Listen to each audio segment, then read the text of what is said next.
Do you know about Hisashi Ochi, the Japanese man who is referred to as the highest radiation exposure victim in human history? In this video, there will also be the presence of 3 other individuals with radiation exposure levels much higher than that, which will leave us in disbelief. Don't play with science, and never attempt anything foolish when you're near a nuclear reactor. Living may become worse than death, quite literally. Chemistry can be fascinating, but it's all fun and games until you put it into practice. Playing with radiation is a life-threatening gamble, to say the least. Radiation poisoning is a rare but deadly affair, and when it happens, it can only be described as a catastrophe. Let's delve into the measurement unit for radiation dosage, sieverts. Sieverts is the unit used to quantify the absorption of ionizing radiation, which has the potential to cause harm. It is named after Maximilian Rolf Sievert, a Swedish medical physicist who studied the biological effects of radiation. Here, all you need to know is that 1 sievert equals 103 millisieverts, which equals 106 microsieverts. The average natural radiation exposure for a person ranges from 0.001 to 0.002 sieverts, or 1 to 2 millisieverts per year. Every time you get an X-ray, you typically receive a dose of 0.2 to 0.5 sieverts. Now, let's pay attention to the figures that scientists have calculated to keep ourselves safe when dealing with radiation. 1 to 3 sieverts, nausea ranging from mild to severe loss of appetite, bone marrow infection, and damage to lymph nodes and liver. Recovery may be possible but not guaranteed. 3 to 6 sieverts, severe nausea, vomiting, bleeding, infection, diarrhea, skin peeling, infertility, and death if left untreated. 6 to 10 sieverts. All the above symptoms, along with central nervous system damage, make death virtually certain. Above 10 sieverts, debilitation and death. However, history records numerous individuals who have been exposed to doses exceeding 10 sieverts, and their lives turn into a cruel, agonizing darkness shortly thereafter. First, there's Hisashi Ochi, 17 sieverts. Many people fear death, but for this suffering man, death might have been a relief. In 1999, during a critical period for Japan's nuclear energy industry, Hisashi Ochi began working in the field. Japan's nuclear fuel conversion company was experimenting to streamline their production process. It was around 10 a.m. on September 30th when Ochi, along with his colleagues Masato Shinora and their supervisor Yutaka Yokokawa, attempted to cut corners. Little did they realize the immense danger they were courting. Instead of using an automatic pump to mix 2.4 kilograms of enriched uranium with nitric acid in a container, they manually poured 16 kilograms of uranium. By 10:35, radiation levels had reached a critical mass. The room emitted a blue glow, indicating a nuclear chain reaction releasing highly toxic radioactive material. The plant area was urgently evacuated. Ochi and his colleagues were rushed to the National Institute of Radiological Sciences in Chiba. Due to their proximity, they all had direct exposure to the radioactive material, albeit to varying degrees. Yokokawa, the supervisor, had contact with 3 sieverts and was the sole survivor among them. Masato Shinora was exposed to 10 sieverts, while Ochi, who stood directly over the container, suffered the highest exposure at 17 sieverts. When Ochi arrived at the University of Tokyo Hospital, he held the unfortunate record for the highest radiation exposure in human history. Doctors were astonished to find that the 35-year-old technician's body had nearly completely depleted white blood cells and no immune system left. He cried out in pain as his body, with its outer protective layer of skin corroded by radiation, bled internally. In his agony, Ochi repeatedly begged for liberation, but his family and doctors persisted in conducting experiments in a desperate attempt to save him. There were moments when his heart stopped 3 times within just an hour, and he was revived at his family's request. However, in reality, Ochi's life had ended long before. His final cardiac arrest, due to multiple organ failure, occurred on December 21, 1999, meaning after a full 83 days in the hospital, he was finally granted relief from that excruciating agony. Louis Slotin died due to the demon core, 20 sieverts. If you've been following the cursed science object on Discovering TV, you're probably familiar with this scientist and the eerie demon core. Louis Slotin was a physicist and chemist who played a key role in the Manhattan Project. He was involved in a notorious plan to use the botulinum core to create a nuclear bomb during World War II. This plan, codenamed the Demon Core, was put into action after Japan surrendered, and the sphere, known as the Demon Core, was repurposed for experiments. Perhaps out of frustration for not fulfilling its intended purpose, it would soon claim the lives of those working on it. On May 21, 1946, Slotin and 7 others were conducting an experiment in the Los Alamos laboratory. They had a protective shield around the demon core, called the tamper, designed to push neutrons back into their place, preventing them from reaching a critical mass.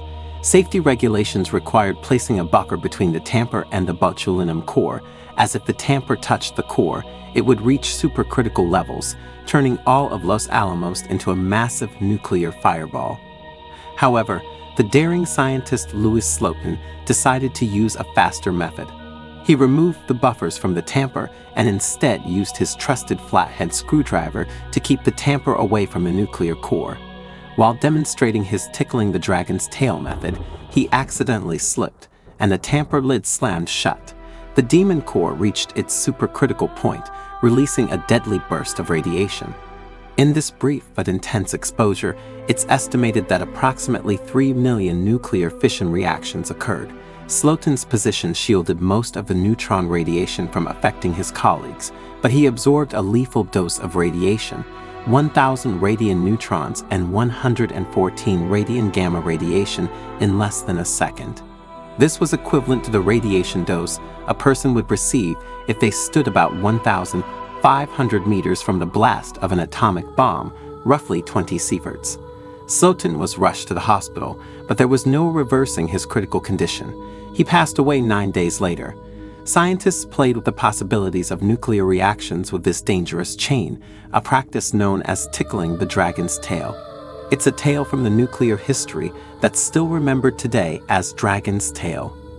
Cecil Kelly, still part of the experimental group at the nuclear reactor facility, working with plutonium as the raw material. However, on December 30, 1958, another scientific researcher departed from the team. Cecil Kelly, an experienced chemist, was currently stationed next to a large mixing tank. The mixture inside the tank had to be in a dilute state, meaning it should contain less than 0.1 grams of plutonium per liter of mixture. However, at that moment, the mixture happened to be over 200 times more concentrated than it should have been. Just as Kelly switched on the stirring machine, something unexpected occurred. Instantly, the mixture in the container formed massive swirling columns, and layers containing plutonium shot up, releasing a terrifying surge of neutrons and gamma rays that lasted for 200 microseconds. At this point, Kelly was standing near the bottom of the staircase, looking at the mixture container. He suddenly fell to the factory floor. 2 employees next to the victim saw only a bright flash and heard him collapse. They rushed to the scene urgently, and all they could hear was Kelly whispering, I'm burning, I'm on fire." He was taken to the hospital in a semi-conscious state, gasping for breath and in severe distress. At the hospital, the radiation meters showed that all of the victim's bodily fluids were highly contaminated with radiation. 2 hours after the accident, Kelly's condition began to improve gradually, and he slowly regained consciousness. The most evident fact was that Kelly didn't have much time left. All tests indicated severe damage to his internal organs, accompanied by excruciating abdominal pain, despite the administration of painkillers. Kelly passed away 35 hours after the accident.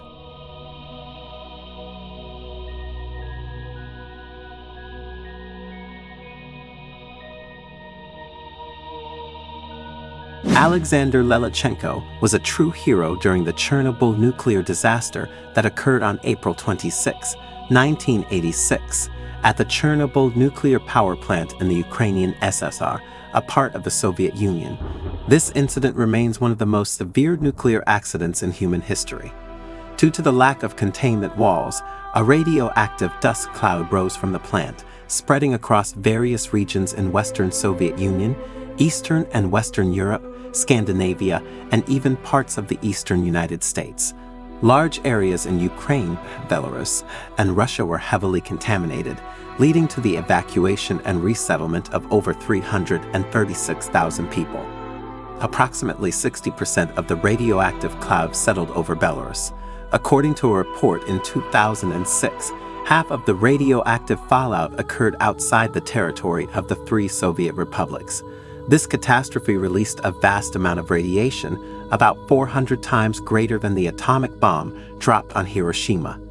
Amid this tragedy, in any place and under any circumstances, there are always heroes. Alexander Lelichenko, then 47 years old and the deputy chief of the electrical workshop at the Chernobyl nuclear power plant, proved to be one such hero. After the explosion at the power plant, he bravely entered the electrical switchgear room 3 times to manually shut down the supply of hydrogen to the turbine hall. If he hadn't done so, the equipment would have exploded like a high-pressure gas ball. After receiving medical care for 4 days, he insisted on breathing fresh air and then returned to the unit to continue assisting his fellow workers in mitigating the consequences of the Chernobyl disaster and ensuring the safe operation of 3 nuclear power units. Sadly, Alexander Lelichenko passed away on May 7. He was posthumously awarded the title of Hero of Ukraine for his selfless bravery and sacrifice.